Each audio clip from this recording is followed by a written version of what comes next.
Hey guys, pretty cool. Uh, Teaching in my basement, actually, my garage. Uh, who would have thought it came to this, but it has. So we'll do the best we can to make it work. Where to start? Well, a couple of things. Number one, I have notes for myself. Number one, it probably be, if you have the capability to maybe print a set of these notes. We're going to finish the ones we were doing when you left class. It might help you follow along a little bit, and you maybe will add some notes in there and some things to help you out when it comes to test time. Speaking of tests, I'll post those on Schoology when I'm done covering the notes like normal. They will have a time limit on them. I think it's an hour and a half to get them done. And so if you don't do nothing, you might struggle because you'll run out of time. I did not put the reviews up there, the crossword puzzles. I can. If you want them, let me know. Anytime you need to contact me, from this point moving forward, the easiest way is my email, or you can just send me a message through Schoology. What works too is that's probably actually even easier. It won't clutter my email. My email, everybody's email, all the teachers' emails at this point are just exploding with information, and this thing's kind of happens pretty fast for all of us. So I hope you're all well. I hope you're staying away and doing what's asked to make this better. You know, it's a major event for you that people will ask you about for a long time. I mean, in a way, it's for a lot of you guys, this is sort of your September 11th in a way. Different, but a world pandemic is something that doesn't happen very often, and obviously it's a story that you'll carry with you for a long time. And you know, people ask, hey, what'd you do, and where were you, and those kind of things, and your story's evolving as we move on here. And you know, I think I wrote in there somewhere, you're all primary sources now to the coronavirus pandemic. Let me see what else here. I'll have some supplementary stuff for you to watch. I obviously can't force you to do that. I put it up there. Most of the stuff is to help enrich, you know, what I'm going over, and to let you visualize some of this stuff. I plan on putting class on YouTube almost on a daily basis. There will be some assignments just to make sure that people are in touch and looking at what they're doing. Most of them probably won't be that hard. I'll probably go through a lot of them with you, but we'll get there when we get there. I'm supposed to keep these things short to an extent, and so I don't want to waste a ton of time. This is the Expanding Nation stuff projected on my garage wall. It looks fantastic. But I thought we'd start here and kind of, you know, get ourselves back on the road towards the Civil War. So if you think about it real fast, if you went back and you went through your notes, you know, we've covered the Louisiana Purchase and why Napoleon was willing to sell it, what the United States paid for it, $15 million. We really wanted New Orleans. And then we had the Lewis and Clark adventure, which is probably the craziest story of the year as far as the class goes. And then obviously we read the story of how Lewis's life ended, which I thought was pretty neat. Zebulon Pike exploring the Southwest. And then we did impressment, where sailors are being kidnapped from British ships, from American ships, and put on British ships and being forced into the British Navy. And you know, we talked about how the British didn't recognize naturalization, and so if you were 21 years of age or so, as far as the British were concerned, you were still a British citizen, which made you eligible for the British draft. A side note to that, a lot of those British soldiers who were on those American ships, or a lot of those sailors who were on American ships, were actually British guys trying to avoid the British Navy.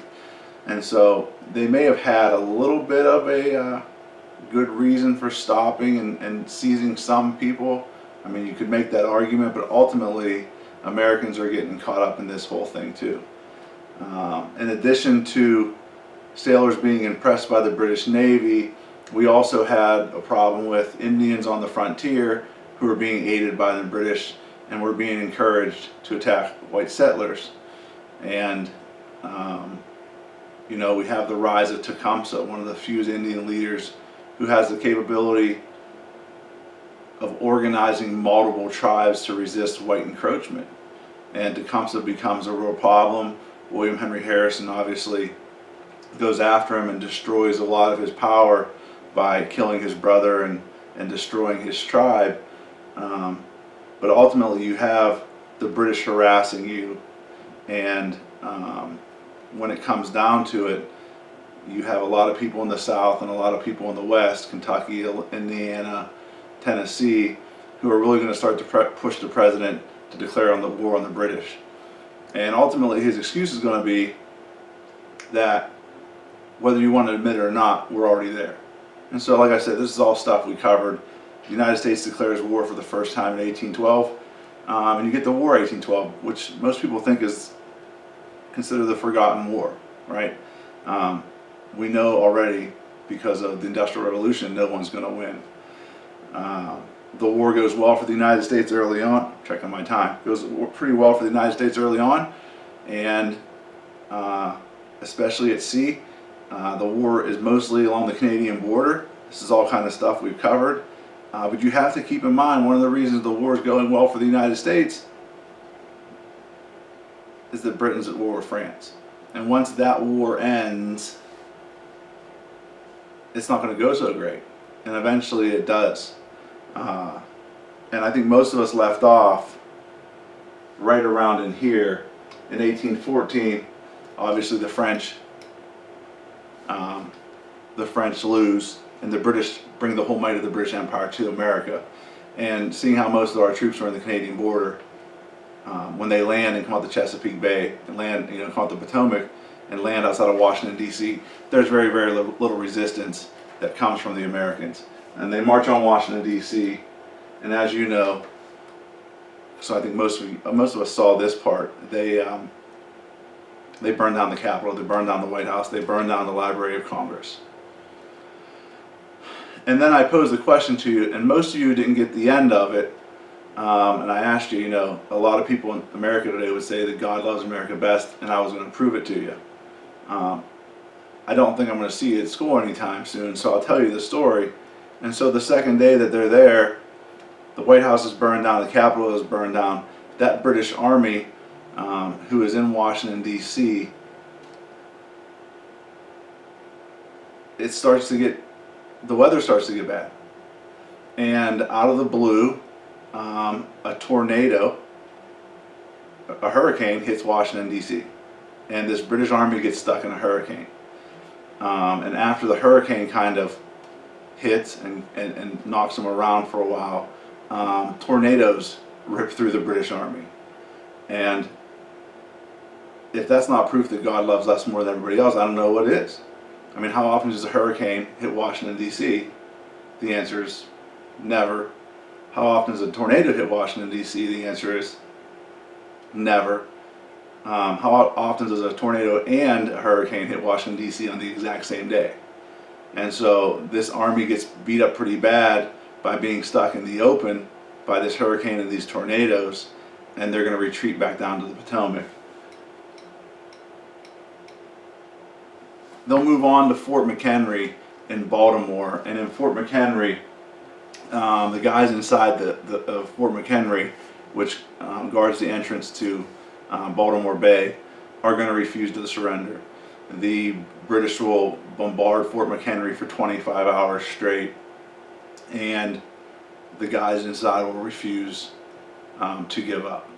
And as the song goes, as the bomb's bursting in air, the flag is still there.